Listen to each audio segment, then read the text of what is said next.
Hmm. Welcome. Welcome, welcome, welcome. Thomas C. Martin. Yes, sir. Power 30 is on board, ready to go. We're ready to roll, aren't we? Yes, sir.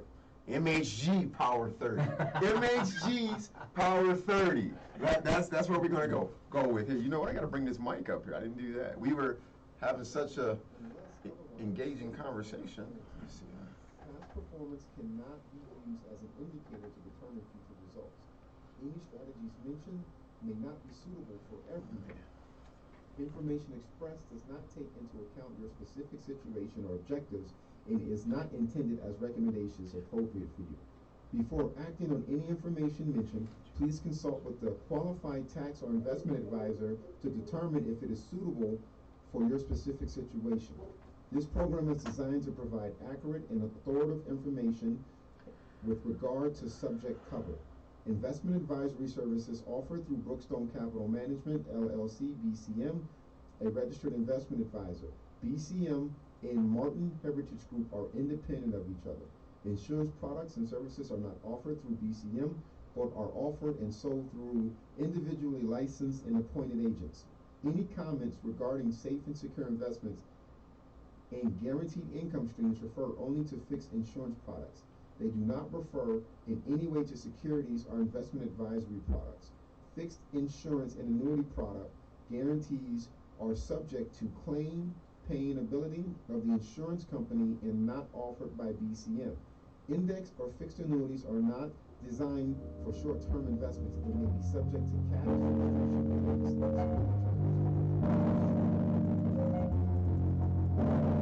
Oh, that's so peaceful. The way that just comes. What do you think of that? That was a great. What's the name of this song? I'm not even gonna try. I'm not gonna try it. If you had any idea what me and this gentleman were talking about the name of this song, it's Cunning Linguistics. That's the name of the group. But the song is called Dreams. Dreams. It's very inspiring. I caught it on the tail end of a movie, and I Shazammed it, and I just haven't stopped listening to it for about the last month. I think the sample is just incredible, so, wow.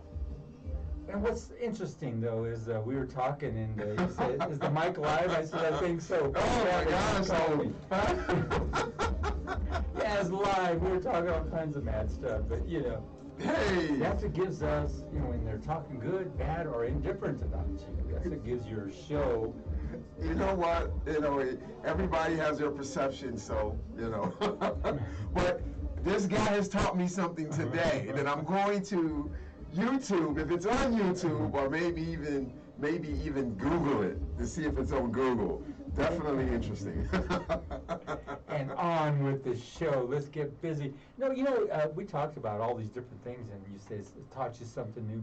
Mm-hmm. You bring so much to teach everybody, educating them about investments, and that's Mm-hmm. what the Power 30. We haven't seen you in a while. Let's go over a few things that you may have experienced, and let's just dig in. So, you know what? I am happy and I'm excited to be back up here at the station, hanging out with my dear friend here. He's helping me navigate through this thing. This is round 5. I feel like Rocky Balboa. Rocky 5. I think I'm getting a little used to this. I can live here for a while. But no, a lot of things have happened in the last 30 days plus. Last time I was here, I believe it was March 17th or something like that. I turned 40. I became officially an old man. Listen to me. I became an old man. So my daughter said, "Daddy, you got to change everything about you now." I was like, I got to maintain some of that 30 still, but I'm here. I took a trip down to Arizona. Well, my guys, they all flew down, and thank you to everybody that came down to spend some time with me down there in Phoenix. And I contracted COVID down there. Oh, Lord. Yeah, man, it's I don't wish that on nobody. And I kind of move around the country, and this last year I've been everywhere, and I've literally been dodging that thing. And then I got down there, and the monster it grabbed me. Now, did you get inoculated? No. I have my perceptions about that. I care not to show on the radio. Everybody I talks about care that. not to talk about it on the radio because I don't want to influence anybody with my thoughts about it. But no, I haven't been inoculated with the vaccine yet. You know, so yet I say yet because it may happen. But I think now I have the antibodies, so we'll see how that works out in the next 6 months. Because I've heard people getting it twice, Right. getting it 3 times. So got my fingers crossed. I think I do have some sort of hedge of protection over me.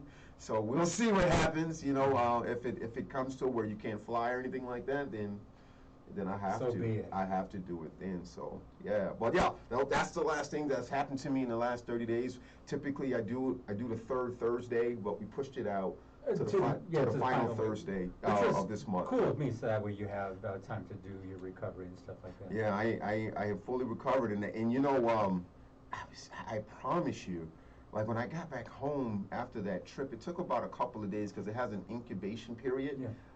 It took a couple of days, but I could not get up.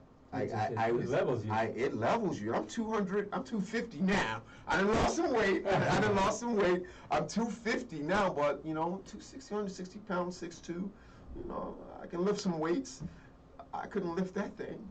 And he's complaining about being old at 40. How are you old at 40? I'm trying to get my sexy back, man. Yeah. I gave you a word that you got to look up. But, yeah. Get to your sexy Yeah, back. he really gave me a word. And I'm like, Yes, okay. I've been around this world for 4 years. I've never heard of this before. I'm definitely going to research it. You're going to start laughing and say, huh? Yeah, yeah. Come here, babe. I need to talk to you. Absolutely. Well, I want to say thank you, everybody, for tuning in. Like I said, this is round 5. If you haven't heard of me before, my name is Thomas C. Martin. I own a wealth management firm here in the beautiful state of Colorado. It's gorgeous outside. Absolutely amazing. We've kind of had some oscillation with weather. Last week it snowed. Hopefully we're on our way out and we can embrace the summer. It's something about going past those Rockies, though, that I look at the Rockies and it's just something magical about looking at those mountains. It's gorgeous here. But I have my firm here. There's 3 things that I do. I want to simplify this because if you've listened to me before, you know exactly what I do. But 3 things that I do is I sustain my clients' assets, I protect their assets, and then I grow their assets. We do financial planning for the clients that we work with, and we help them retire confidently. Okay, now I've been in this business for some time on the securities and insurance side for like the last 10 years. But one of the things that I really find that's needed is financial literacy. So I've been doing financial literacy for roughly since 2014, and I've expanded that service base. I've done so many conferences, met with people individually and also on the group setting. And obviously I met with him and I was like, you know, this would be a good outlet for me to educate people about what I do. And not only, if you don't want to do business with me, that's fine. But at least I can leave you with 1 or 2 things to think about that you maybe can approach your advisor with, or at least walk away a little bit more educated, because that's a passion that I have. And you're bringing so much education to this audience, too. And now that Biden spoke last night, you have a lot of things to probably say about a lot of things. Yeah, I do. And, you know, I don't want to get too political, but I think that, you know, let me plug this first. If you do want to get in contact with me, I got to do this before I forget, because I will forget. Our text messaging here, you can text me at 651-503-6064. Shoot me a text. I'm not going to take any live calls, but I can get back to you. If there's something that I think is a common question, maybe I can address it on the next show when I'm up here. You can also find me on Facebook at Martin Heritage Group. That's my handle. Also on Instagram at Martin Heritage Group. I'm on Twitter. I'm still trying to I haven't really gotten to Twitter pretty heavily, but it's just another way that you can access some of the information. And my handle there is MHGRPLLC. Okay, and then obviously you can go to my website, martinheritagegroupllc.com.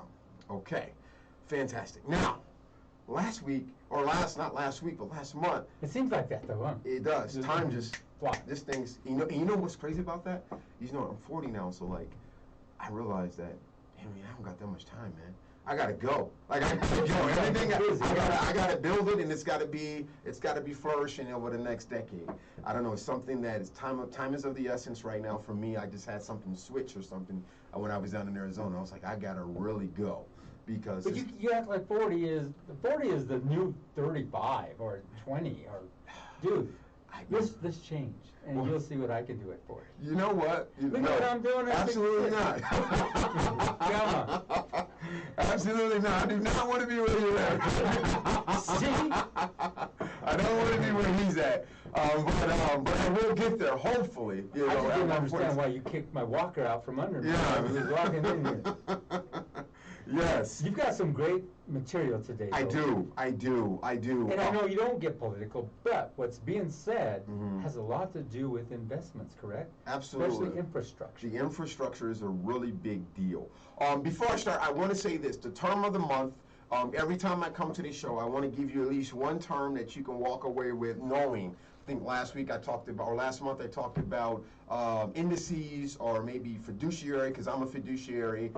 We've also talked about SPACs. SPACs are special purpose vehicles for investments or for you to, it's like an alternative to an IPO. We talked about that a little bit. This month I want to talk about, the term of this month is ETFs, exchange traded funds. And what that is similar to a mutual fund. Mutual funds are basically like a basket of stocks, bonds, or other asset classes that you can trade.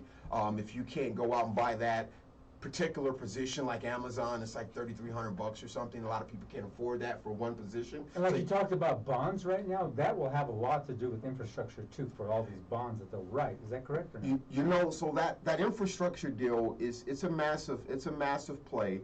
I think that ultimately. How do they write bonds for those though? No, so it's so massive. There's a lot that's in it.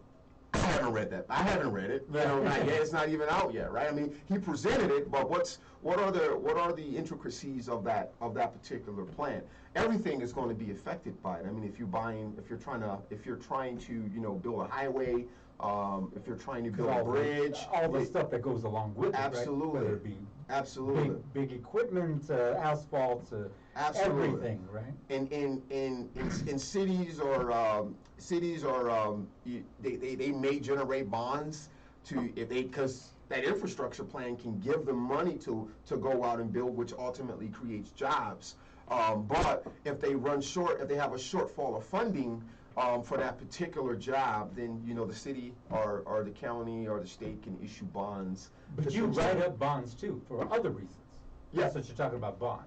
Right. With mutual funds, when you have a mutual fund, I was talking about mutual funds and ETFs. ETFs are similar to mutual funds, but basically it's a basket of securities like stocks and bonds. And if you can't go out and buy a particular bond because it's too expensive, you can buy an ETF or a mutual fund that gives you some sort of exposure to that particular security. But ETFs are typically, they trade on the stock market.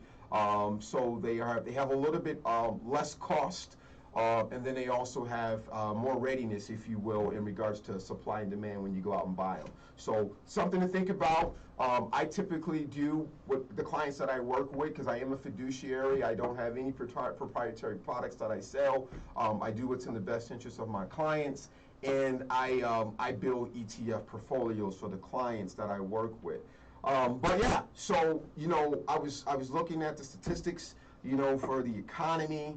Last time we spoke, we were talking about market sectors, and me and this guy, we got through four. We got through four market discussion to go through. Yeah, we got through four of them. So I wanted to continue because I don't want to leave you guys hanging. When you're thinking about building your portfolios and what it's comprised of, a lot of the positions are in different types of market sectors, and all a market sector is it's securities or companies basically that share the same characteristics. And the 11, if you remember, the 11 market sectors that we discussed, that I at least introduced you to first was energy, materials, the industrials, consumer discretionary, consumer staples, healthcare, financials, information technology, telecommunication services, utilities, and real estate. Those are the 11 major market sectors. Now, there are subcategories beneath those sectors, and some of them, they kind of overlap, and we were talking about that because you were asking me questions about, okay, what about this, what about this, and some of them kind of overlap, like energy and utilities. You know, we were talking about the power grid down in Texas when that went out, because I believe that happened in February. I think when the power went down in Houston, because I have friends down there, they were experiencing having no power for a couple of days. But that kind of overlaps with utilities, because utilities are power, and those are more defensive positions when you're trying to hedge your portfolio ultimately to safeguard it against market fluctuations. But today, I think if we work at it, I'm going to try to get to consumer staples, healthcare and financials, and maybe information technology and what those mean. Okay, you're going to ask me a question. Yes, go ahead. Information technology is big. That's your space. Yeah, and you may want to touch on that today. Yeah, we'll talk about that a little bit. But I do want to say this. The first quarter numbers are in, from January 1, J1 to March 31st. That's the first quarter. And if I can articulate this appropriately, what I would say is that the economy right now is like a freight train going through a suburban neighborhood that's densely populated at 12 o'clock at night. How's that? Is that okay? Is that good?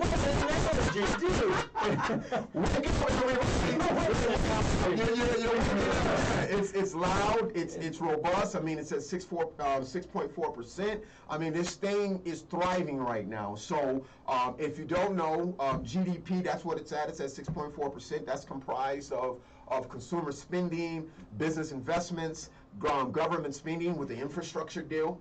That's going to be a big deal going into the second quarter if they can get it passed, get it through the House and the Senate. And like you say, infrastructure dealing, it just opens up every market imaginable. Right. I mean, everything. It's going to touch on a lot of things. It's going to touch on information technology. It's going to touch on the internet. It's going to touch on roads. It's going to touch. It's a lot of things. Gravels, rocks, metals. Yeah. Everything. And there's been some, there's been some pushback about it. I mean, there's people that I think personally, we spent as a nation several trillions. Yes. They just passed a relief bill. You got your stimulus checks, the stimmies or whatever. Did you get yours? No, I don't get it. But a lot of people got the checks. And now they got the infrastructure deal. They had a couple other deals it's roughly, we're looking about $8 trillion in spending that is being generated from some of these bills that are passing, that are going to pass. And we're in Biden's first 100 days in the office, and I mean, he's doing a lot of things. He's moving a lot of these things. He's doing what he said he was going to do. The economy is thriving. We're going to see what's going to happen in the second, third quarter. So the GDP has gone up, and we're going to see how it's going. I think it's going to be. We were talking about it because of the vaccines and how that was going to impact people traveling domestically, internationally. That's still an issue for a lot of the carriers, a lot of the airline industry. When people are trying to travel outside of the country, there's still some restrictions. But domestically, a lot of the stuff is going back, and a lot of the cities are starting to open up. In fact, they said New York, which is obviously the vanguard, the flagship of the United States, if you will, is going to open up July 1st, 100%. I was looking at the videos on Times Square today, and there's a lot of people downtown, or in Times Square rather. So that's all gonna. We'll see how the second, third quarter goes, and I think that your portfolios, if you're invested, is definitely going to see an uptick if the economy keeps on the trajectory that it's on. And there's a lot of movement there, like you said. The real estate is also part of your deal. Oh, absolutely. Now there's a lot of people who are migrating to other states and selling off real estate in like New York, San Francisco for huge amounts, buying cash in another state and putting all that money somewhere. They don't know where to put it. Well, you can talk to this man right here. Absolutely. Thomas C. Martin. If you have extra money that you need to have some sort of vehicle or some sort of growth, here's his number right behind us if you can see it. For sure. Scrolling right here, just text him and get a hold of him. He'll let you know exactly where you can put your investments and kind of give you some education on what's best. For sure. And another thing that I want to say about the infrastructure deal, and this is kind of my belief when I was talking about the $8 trillion that's potentially out there, that's going to be in government spending. What happens? What happens with that, right? I mean, yes, the economy can thrive, but you're going to see a lot of different types of. The proposal is to tax the people who make over 400,000. I mean, that's a part of the proposal, to tax the wealthy, to tax capital gains, to increase the taxes for dividends. And if you have investments and you're starting to reap the benefits of getting dividends, when this thing goes through, you're going to be impacted. You're going to be impacted by it. So I would definitely love to earn your business and to talk about ways that we can help you navigate. Not everybody's making 400,000, but still, if you have capital gains, if you have dividends, you're still going to be impacted by it. You hit it big when you said the word capital gains, because there's been some change from the last administration about capital gains, and I know it's a little different now. It's not like it used to be. So under what's his name? You can't remember his name. That's 45. Listen, hey, you know, that's what it doesn't seem like. You know, that dude. The guy. You know, President Trump. You know, there's a lot of. He did do some things in regards to the tax laws, but those are due to expire in 2026. And one of the things that, I talk to my clients about, because I do a tax webinar once a month. If you haven't checked it out, it's on my site now. You can go register for the one that's coming up in May. Things people don't think about this. Like, say for instance, if you're married, 7 out of 10 women will be widows, if you will. Okay. Yeah. So what does that mean? You still getting the income potentially if your husband sets you up to have assets and you have income that's generating. You automatically jump to a higher tax bracket because you have to file single. And a lot of people don't know you have to file single. Things, yeah, right? it changes things. So what are you doing to protect your assets in the event that your spouse passes, but you're still getting the income that you're getting? We talk about that on my webinar, so please review, or please go to my website, register for that thing. I know you're going to be, I want to say, for lack of a better word, blessed with the information that I have out there. You know, so I think it's really good. That's what's kind of scary about the infrastructure is the taxation that's going to come. That's right. And then also, in addition to that, you know, the money that we've spent thus far, because somebody has to pay for it. Okay, so I'm gonna jump in really quick because I know I don't have that much time. We have conversations and very small too, and we have conversations and time just goes by so quickly. I like talking to this guy. But let's talk about really quick. Let's go to the first one we want to jump in is consumer staples. Okay, let me get to my notes here really quick. Consumer staples. What are those, right? The staples sector, it covers companies that produce non-cyclical cyclical items. These products are always in demand. And what does that mean? That's food, alcohol, household products. These things are not really sensitive. They're going to be there regardless of what happens in the industry, or in the economy, rather. And year to date, believe it or not, it's up at 2.16%. Wow. That sector. Now that's not very aggressive. I mean, if you think about it, right? Because if I go to consumer discretionary, which we talked about last time, which are things like retail, media, restaurants. Those are things that, you know, are very cyclical, and it's going to be sensitive to how the economy is performing.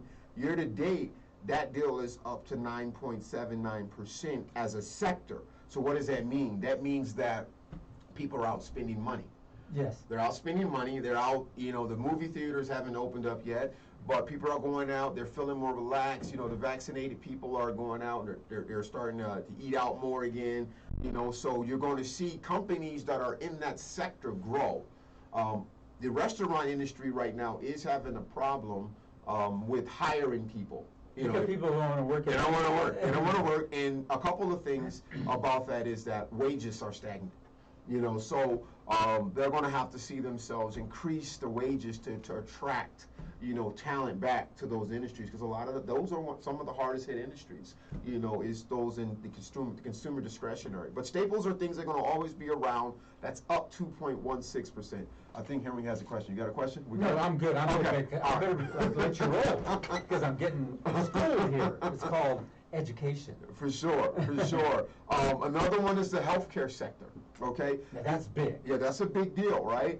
This includes companies that produce medical services, manufacture medical equipment, drugs, or provide medical insurance, okay? So for instance, drugs, these are some of the biotech firms, pharma firms, healthcare facilities, managed healthcare. Obviously, we got a couple of big names that are out there right now, like the Modernas, you know, the J&Js, you know, that are producing the vaccines. Yeah. Mm-hmm. And when you think about that, right, you got to think about, okay, that's the space that they're in, but what are the companies that are around it as well that are helping them contributing to, you know, them facilitating the manufacture of that product? And there's a bunch of smaller ones that get involved. There's a bunch of smaller companies. Help them to launch their product, right? For sure, for sure. And a lot of times when you want to, if you can't get into some of those, because some of those companies may be a few $100 to invest in or whatever, the ETF strategies. I mean, see what ETFs are out there that are maybe heavily weighted in some of these sectors, because there are ETFs and mutual funds even that are heavily weighted in particular sectors. And you talk about your ETFs now. When this virus came out, there was lots of investment opportunities, and like you said, in all these different areas, and the ETFs were there, weren't they? They've been around for the last couple of decades. You know, so I mean, it's really revolutionizing the markets. Because, you know, in the 80s you had the mutual funds. And did they polish it up when they brought out all these vaccines? Did they come up with newer vehicles, newer strategies? You know, the ETFs is a growing option. Yeah. If that makes sense. And what I mean by that, we keep tweaking it, changing it, and making it look different. There's multiple. I mean, ETFs, the idea is the same. Okay, but for instance, I don't want to jump into this, but I know this guy's going to ask me questions about this, but I'm just going to keep it very high level. Like for instance, with the cryptocurrencies, right? You got companies that are coming out that are creating ETF strategies that are based in cryptocurrency. So if you can't go out and go buy Bitcoin, for instance, I'm not going to go too deep into that. I'm not going to go too deep into that. But if you can't go and buy, you know, 55, whatever, I think it was 55,000, whatever it is, what one Bitcoin is worth. You know, I mean, who has that type of money? And there's a lot of people who mine this stuff, how to go out and know how to mine it. There's all these tips and tricks and things that are becoming part of this. I call it this big gimmick. Yeah. So if you want exposure, going back to what you stated, you know, there are ETF strategies now that are being created that give you exposure to some of those. Yes, so you can make your money. Cryptocurrency. Yeah. Okay, so that's just another thing.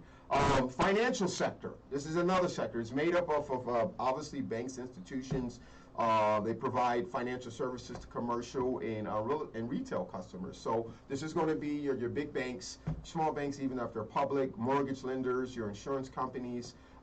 This has been, you know, the banking sector they're in double-digit growth year to date, 23%. It has gone up. You know, when you think about it, right, we're looking at the 10-year Treasury. I think last time I was here, it was at roughly about 1.75%. That's an indicator of how inflation may be, or even, you know, what some of the banks may be lending at. But when the interest rates go up, banks can make money. Because they can lend out money. You know, and if you're looking at the balance sheets, if they can reduce their interest payments to you, but increase their lending, you know, revenues, then they become more profitable. I mean, that's ultimately. Now, one bank that was always a suspect, I always said suspect, but it was Wells Fargo. Uh-oh.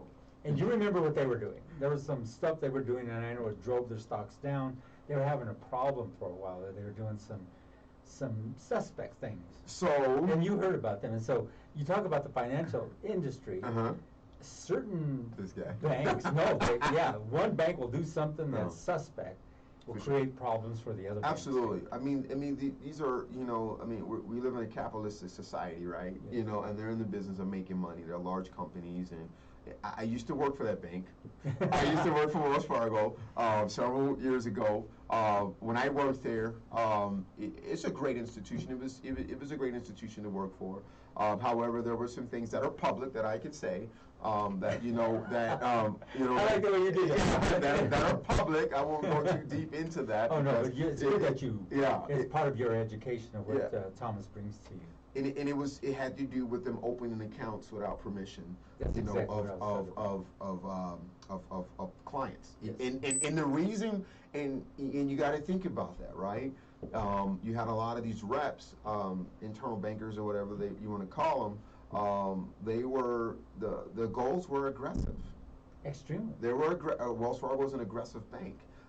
So if you have aggressive goals, that might incentivize people to do things that may not be scrupulous, if that makes sense. I like the word you used.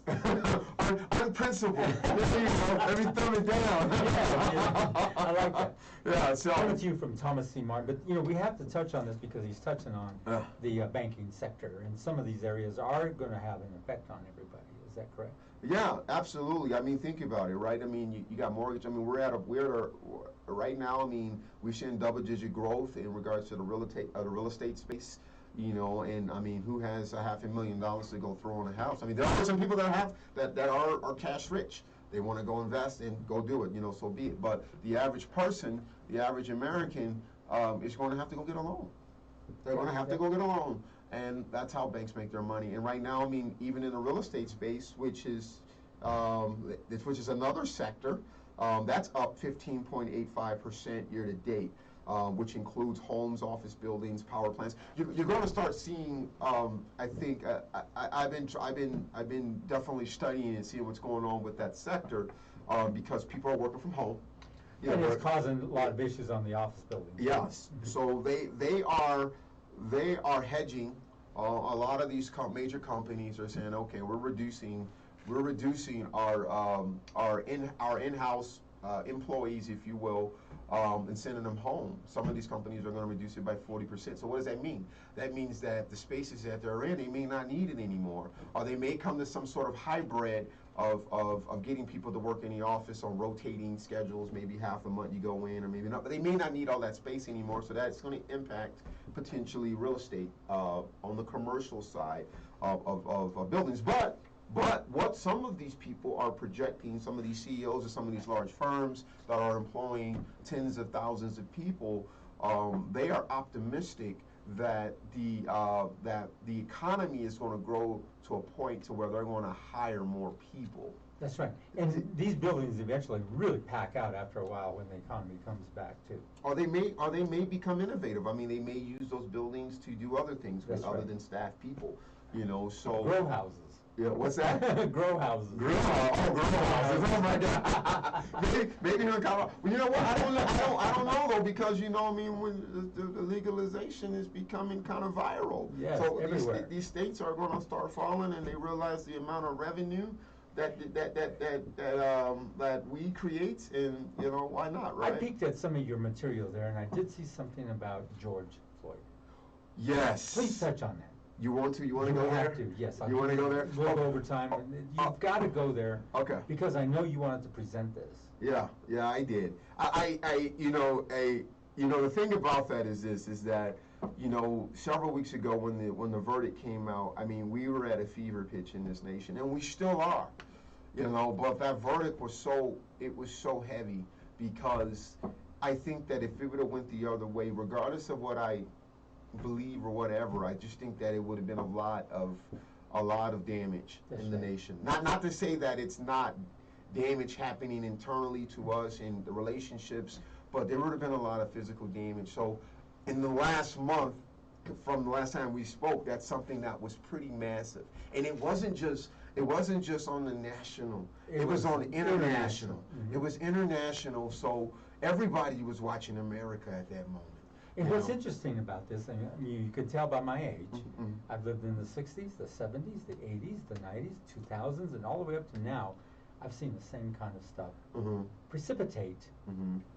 not guilty verdict. Mm-hmm. Always. Mm-hmm. And I was looking at it, I says, I sure hope they don't say not guilty. Yeah.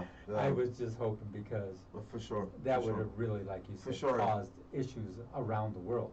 Yeah. Not just America, around the world. And everybody's looking at us. I mean, we are a leader. You know, I mean, we got the Chinese behind us. They may clip us. They are doing things that, I mean, I was trying to buy a suit yesterday. I was in Men's Warehouse actually trying to buy a suit. I like that place. Do you? Yeah, I like Yeah. Men's Warehouse. Yeah, I gotta get, I don't know, I got a weird body, so I gotta get all my suits tailor-made. They had nothing there for me that could fit me the right way. But the reason why they had nothing there is because of the containers. Oh, The containers, right? That stuff comes from overseas. that's right. And the pandemic created a situation to where, you know, they couldn't get material shipped. And that's not only just them. There's a lot of Then the Panama thing also caused an issue. Panama. They also had the thing up in Europe there where they, you know, that was a couple of day deal. But you know, a lot of us, a lot of companies are manufacturing things abroad, and that creates a stronger economy for some of our, I wouldn't necessarily, our competitor countries. That's right. You know, which is China. And if they're producing our products, which they have been for the last several decades, potentially they have the opportunity to clip us. And they're one of the nations right now that are generating the most billionaires and millionaires. And the thing across the about board. them, like you said, they probably have their own stock market and everybody Oh, they trades do. back and forth. Oh, they and do. They do the time thing, right? We'll trade and open up in the other side of the world and then come back here and open up and trade in this world Mhm. real quickly. They move the money, isn't that correct? For sure, like, you know, there's a, you know, when we look at the global aspect of things, I mean, we're all interconnected. It's a game. It's a chess game. And, The only mammals on Earth that have to pay to live here. yeah. You know, it's a game, and people want to be dominant. You know, they want to be able to walk in a room and what they say goes. You know, and that's competitiveness, and that's capitalism at its finest, right?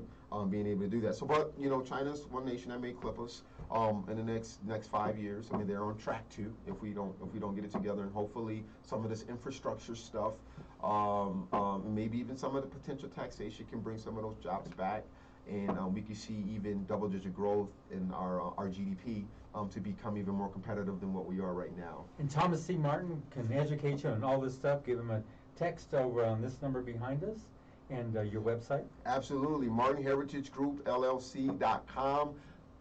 Check out, please go in and register for that webinar. I'm telling you that it will definitely be worth your while. What I do specifically with my clients is, you know, I'm a safety first guy, so I want to make sure that I sustain what you have and then protect what you have and then grow. So I look for ways to protect everything you have, and then once we strategize and I figure out what your appetite for risk is, some people are as risky as throwing all their money into the Bitcoin, and I'm like, no, don't do that. I get calls. There's people who are watching this. You know where you are. Thomas, what do you think I should do? I'm like, listen.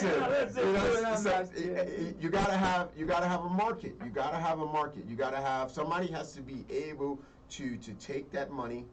And you have to be able to spend it. And it's just a way. It has to be generated outside of. That's the only thing. And I think that when the governments really get into it, because it's going to happen, it's coming.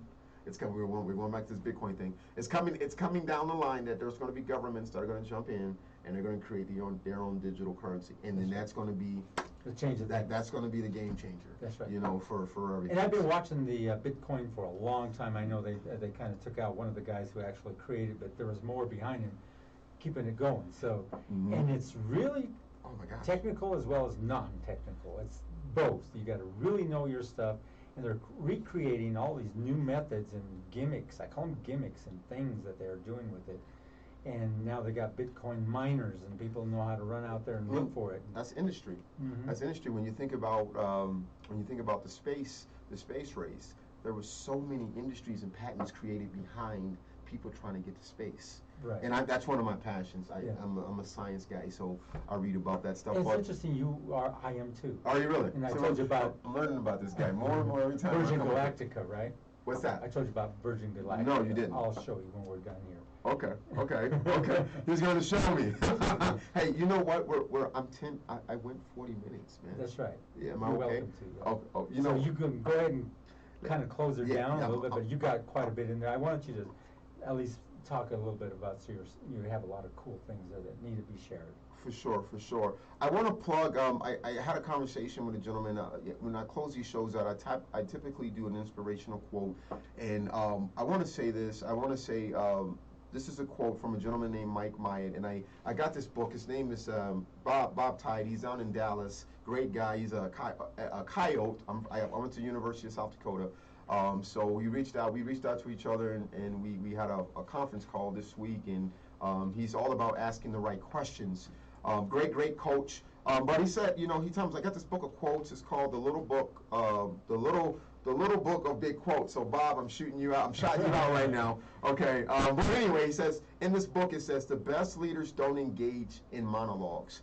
They stimulate conversations. So if you're a leader, definitely be one that listens more and then stimulate. Yeah, and stimulate your audience. Okay. So that's all I got. Keep a lookout. I'm going to also have my financial book. I wanted to have it out in April. I'm pushing it back to later in the summer. And also Martin Heritage Group Financial Academy. This is a big deal. It's going to be a subscription service. You guys can check it out if you want to learn a little bit more about financial services and different education in regards to cash, insurance, investments, and also taxes and estate planning.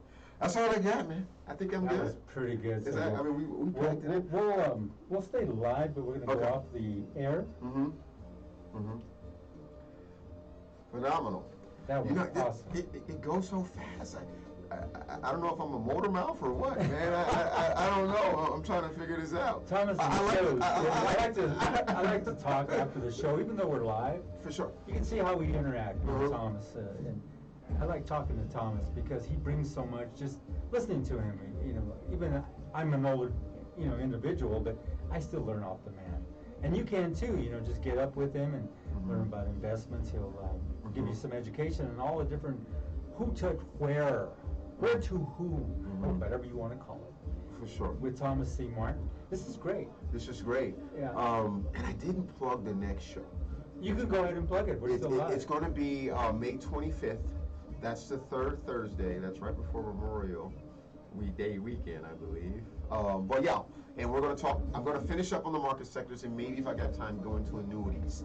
And then as the summer progresses, I'll talk more about that. About everything that's going on. Yeah, I'll probably have my whiteboard in here, just to give you a heads up. And every time Martin comes in, Mr. Martin, I better adjust this. Mr. Mr. Martin. People do that all the time. They call me Martin, and my name is Tom. And that's okay, because I know how to fix that real quick. Okay. You see Mr. Martin? Mr. Martin. Fantastic. There you go, right? Yeah. Isn't that correct? Yeah, Mr. Martin. Thomas C. Martin, Yeah. He likes the Thomas C. Martin. I do. It's distinguishing. It's definitely distinguishing. But yeah, interesting. No, you do bring some really good stuff here. And as I grow old, and to me, I call it wisdom. He's not only educating me, he's giving me lots of wisdom about the market. For sure. And we talk about the Bitcoin. Yeah. That is something big right now. And I've been watching. I'm part of that. I became part of it because I'm in the technology field. For sure. And so there's so many people hit me up. I know what you do. I know all about you. Blah blah blah. You get in with us, and I'll play around. Let's go have some fun. For sure. And so I do that because I want to see how it operates. For sure. And I cannot sit here and say, don't be interested in it. Yeah, because it's going to be a game changer. I can't say that. You can't. Nobody can. Yeah. Because when you think about the GameStop, when you think about the populace, yeah, it's a lot of power in populace. That's and right. people, when they get together, they move things. That's right. So a lot of stuff will come from this. Big time. I think it will. And then with the George Floyd verdict and all the different things that are happening, you're seeing a big change come about in this culture, this system of things. Yeah. And there's no way you can get out of the monetary systems, the like you said, we're a country that we deal with nothing but capitalism, and it's big, and that's the sector you're in. What made you go there? I don't know. You gotta rethink this. I embrace the future. Yeah. Embrace it's interesting that you got into it. It thrills you, I can tell. Yeah. The financial sector and Thomas C. Martin go hand in hand. He will be Dr. C. Martin Oh, he's prophesizing. He's prophesizing. Maybe one day, you know. Well, thank you for being on again. Absolutely. So with that being said, we're going to say goodbye until next time. Watch for the promo. We put it all over all of the social media sites, as well as go live. Our numbers have come way up, which is really nice for listenership. It's driving all the way up from 115 to 125,000 listeners, heading up toward 130,000 listeners at any given time, which is really good. You know, we're actually competing with big over-the-air stations, which puts us right in place. So, and that's what we like to brag about. I like to brag about. That's hey, you know what? Run with it. Back in the day, they called it, oh, that little that little internet radio station. Now it's the word stream, and we put that name on our system a long time ago because now everything streams. Big TV stations stream. Everybody has their streaming networks. Massive. Everything is a stream. It's a massive industry. Yes, and so we jumped into it a long time ago. So we're like, whoa. Yeah. And lots come to us for, which is nice, for you know, knowledge. You know, how did you do this? How did you get this? Where'd you? And I'm not going to say it unless you pay me a lot of money. All right? Yeah. Knowledge is power. It is. It's like coming to Thomas C. Martin about learning about all there is to know about investment opportunities. Absolutely. I want to earn your business, ultimately. All right. See y'all later.